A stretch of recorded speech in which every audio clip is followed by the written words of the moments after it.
Here's something that is going to sound like a total joke, but this is not farcical. The Trump campaign has announced their Evangelical Advisory Board.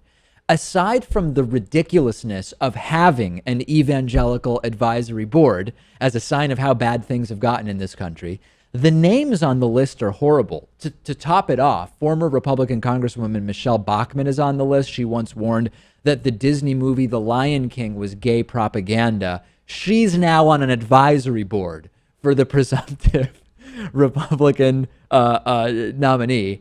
Focus on the Family founder James Dobson is on the list. His organization sponsors a conference called Love One Out, where they bring in supposed ex-gay people, people who have successfully prayed away their gayness, to tell the stories of their victorious triumph over the gay. You also have Liberty University President Jerry Falwell Jr. on the list. He's the son of notorious right-wing religious hater Jerry Falwell, who blamed 9/11 on abortionists, among others. And then you also, rounding it out, there's actually 24 people on the list, but as far as the big names, you've got Faith and Freedom Coalition's Ralph Reed, who is convinced that religious people are marginalized and ridiculed as a matter of policy in the United States. I don't know what reality he thinks he's living in.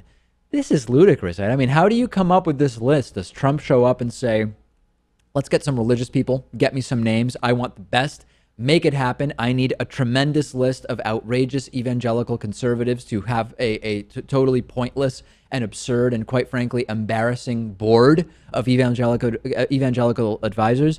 And then do Trump's surrounding henchmen say, you know, Don, that's a really good, or I'm sorry, they all say Mr. Trump. Mr. Trump, that's a good idea. Let's see who we can scare up. And then they present a list with Bachmann on it. I mean, this is the height of lunacy. Well, is it, if you think of it in terms of a campaign strategy, right? I mean, maybe the plan here is to assemble this board so that they can help Donald Trump ensure that he has the votes of evangelicals in the national election. But he already won the votes of evangelicals, even in the Republican primary, where he was not even close to the most religiously conservative candidate. He already won a plurality of evangelicals. That's true. Unless they believe, are they considering Hillary Clinton? Is Trump that much of a clown that the evangelical right might actually go to Hillary Clinton? That's the only conceivable reason to put together an evangelical advisory board, isn't it? Could just be a safety mechanism too. You think? I mean, if you can do it, and these people are willing to endorse you and be a part of your board and help you, well, that's the thing. Maybe why not do it? The people on this board, it's not a requirement that they necessarily even have endorsed Trump. That's right. The stunning thing. It's not even pandering to people who have agreed to endorse you. So that is a little strange. Yeah, I'll say. And the thought of Bachmann and Trump working together is terrifying. But hey, whatever. Send me your thoughts. What could this possibly achieve for Donald Trump, given the data that we have? I'm on Twitter at Pakman. Lewis is on Twitter at Lewis Motamedi. Warby Parker is offering a free 5-day home try-on to give you the opportunity to check out their glasses. I personally wear Warby Parker glasses when I'm not wearing my contact lenses, and I also started with one of these free at-home try-ons of 5 pairs of glasses.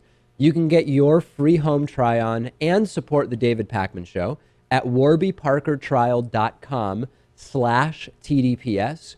I don't really like going into glasses stores and trying on glasses while the salesperson sort of hovers over me, and I like more than 30 seconds to actually figure out whether I like the glasses. So with the Warby Parker home try-on, I was able to pick 5 pairs that I liked, put them on in the comfort of my own home, pick the one I like the most, and then Warby Parker put my prescription lenses in there for me.